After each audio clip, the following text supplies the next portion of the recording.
Hello, good morning, my student X level. How are you this morning? Hope you and your family in a healthy, keep spirit and keep strong. Now we are going to start our study. Let's pray. Heavenly Father, thank you for your blessing, thank you for your kindness, thank you for your love. Now we are going to start our study. Please bless and guide us so that we can understand what we learn today. In the name of Jesus Christ, we pray to you. Amen. Oke, berjumpa lagi dengan Teacher Delvi dalam pembelajaran tema 3, makanan sehat, subtema 3, pentingnya menjaga asupan makanan sehat. Dari kegiatan pelajaran yang harus kita capai hari ini, tujuannya yang pertama, menjelaskan manfaat dan kelebihan kerja kelompok dan kerja seorang diri dalam keberagaman. Yang kedua, mempraktikkan hal-hal yang perlu diperhatikan dalam membuat iklan. Dan yang ketiga, menjelaskan contoh corak batik Nusantara. Anak-anak, di sekitar kita terdapat banyak sekali keberagaman. Setiap hari kita banyak melakukan aktivitas yang beragam di rumah, orang tua di tempat kerja, dan teacher di sekolah. Begitupun dengan makanan yang kita konsumsi setiap hari tentunya juga beragam. Ada nasi, buah, sayur, dan lauk pauk. Kadang makanan yang kita konsumsi berbeda dengan makanan yang dikonsumsi oleh teman-teman atau saudara kita yang lain. Keberagaman tersebut membuat kita memiliki banyak pengalaman dan berbagi cerita dengan orang lain. Nah, selain mengalami pengalaman dan berbagi cerita, banyak sekali manfaat keberagaman. Apa misalnya? Contohnya adalah kerjasama. Kenapa ada kerjasama? Nah, di dalam kerjasama kita banyak sekali mendapatkan manfaat. Kita masyarakat Indonesia yang beragam dan majemuk dari Sabang sampai Merauke, terdiri dari berbagai suku, agama, dan juga budaya, perlu bekerja sama di dalam keberagaman. Karena ada kelebihan dan kekurangan di dalam bekerja sama. Apa kelebihan di dalam kerjasama? Nah, salah satu kerjasama bisa kita lakukan dalam kerja kelompok atau tim. Kelebihan bekerja sama di dalam keberagaman yaitu pekerjaan cepat selesai. Kenapa? Karena banyak orang yang mengerjakan. Kita dapat berbagi tugas dengan orang yang memiliki kemampuan atau keahlian yang berbeda dengan kita. Sehingga kita tidak perlu mengerjakannya seorang diri. Kemudian, kelebihannya juga kita bekerja sama di dalam tim, dalam keberagaman, yaitu kita dapat berdiskusi untuk menyelesaikan pekerjaan kita dengan orang-orang yang ada di sekitar kita. Namun, selain memiliki kelebihan, kerjasama tim di tengah keberagaman juga memiliki kekurangan. Misalnya, begitu banyak perbedaan pendapat antar anggota kelompok di dalam kerjasama tim.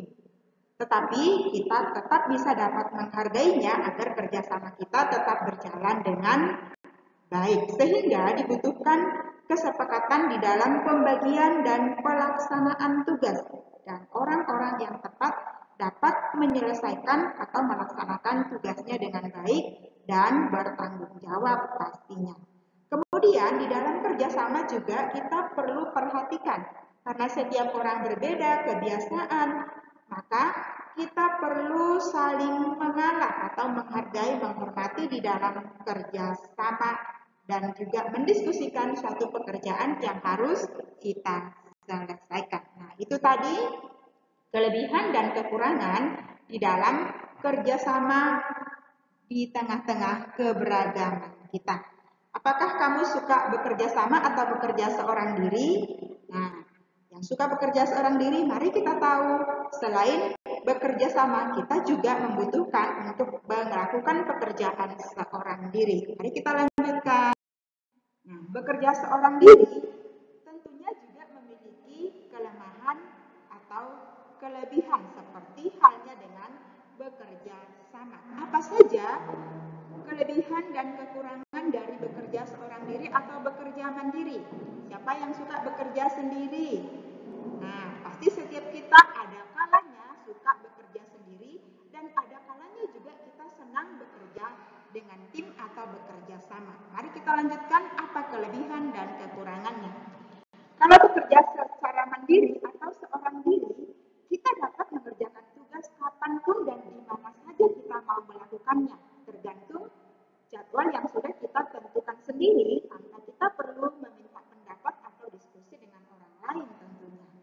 yang kedua, kita juga tidak perlu menunggu teman yang lain datang untuk menyelesaikan pekerjaan kita.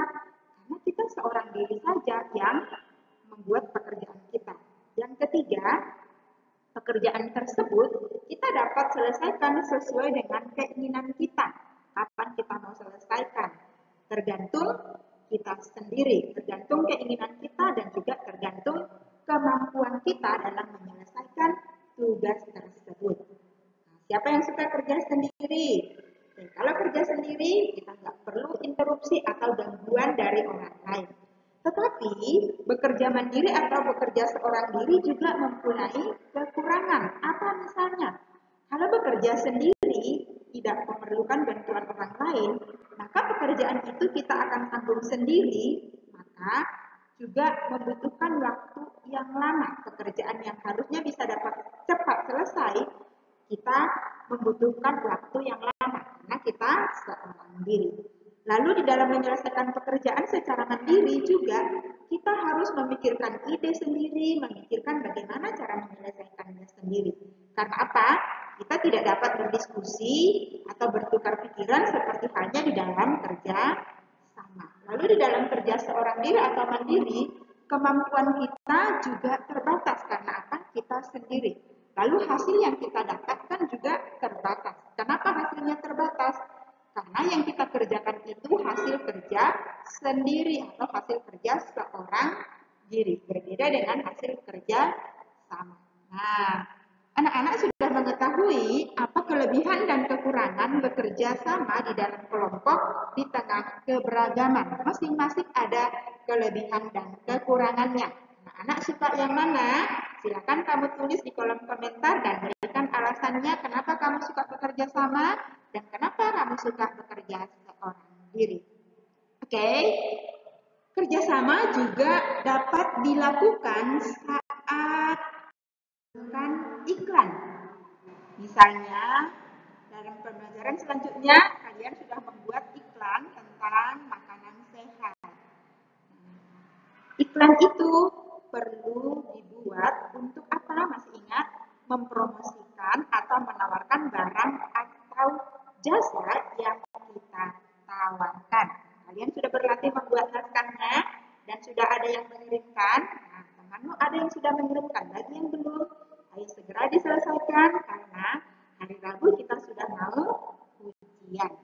Ternyata di dalam mempraktekkan iklan kita bisa bekerja sama karena hal-hal yang perlu diperhatikan saat membuat iklan banyak. Yang pertama misalnya kalau membuat iklan elektronik itu perlu diperagakan. Maka yang pertama harus dipastikan suaranya itu jelas dan lantang. Kenapa? Supaya orang yang mendengar atau orang yang menyaksikan iklan yang kita peragakan dapat memahami iklan yang kita sampaikan. Pesan iklan kita apa, tujuan iklan kita apa, dan sasaran iklan kita itu apa, serta kata kunci dalam iklan kita itu apa orang bisa dengar dan bisa terima. Lalu yang kedua, kita harus paham dan menghafal teks percakapan dengan baik sehingga orang bisa menerima pesannya dengan baik. Lalu yang ketiga, jangan lupa ekspresi wajah dan bahasa tubuh itu sangat penting. Ekspresi wajah dan bahasa tubuh kita harus sesuai dengan produk yang kita tawarkan atau jasa yang kita akan jual, tawarkan kepada konsumen atau konsumen kita atau si pembeli pengguna iklan kita nantinya sehingga mereka tertarik. Lalu yang keempat, ketika memperagakan iklan saat mempraktekkan iklan, posisi tubuh atau gestur tubuh itu harus menghadap kepada penonton, tidak membelakangi penonton supaya penonton juga tertarik dan mereka melihat apa yang kita sampaikan dengan baik. Lalu ketika mempraktekkan iklan juga perlu diperhatikan perlengkapan pendukung. Misalnya kalau mempraktekkan iklan makanan sehat, maka harus ada apa? Makanannya. Misalnya, lalu orang-orang yang makan, lalu peralatan makannya.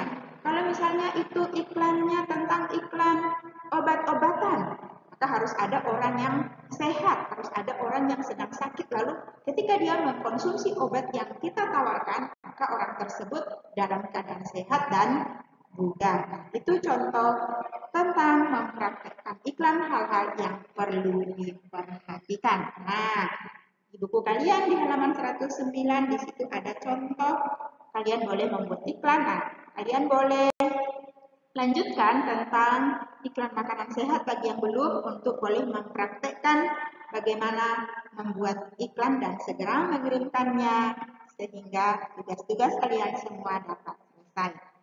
Nah, iklan juga digunakan bukan untuk mempromosikan sesuatu saja. Iklan juga dapat khususnya untuk mempromosikan karya seni rupa Nusantara yang begitu kaya.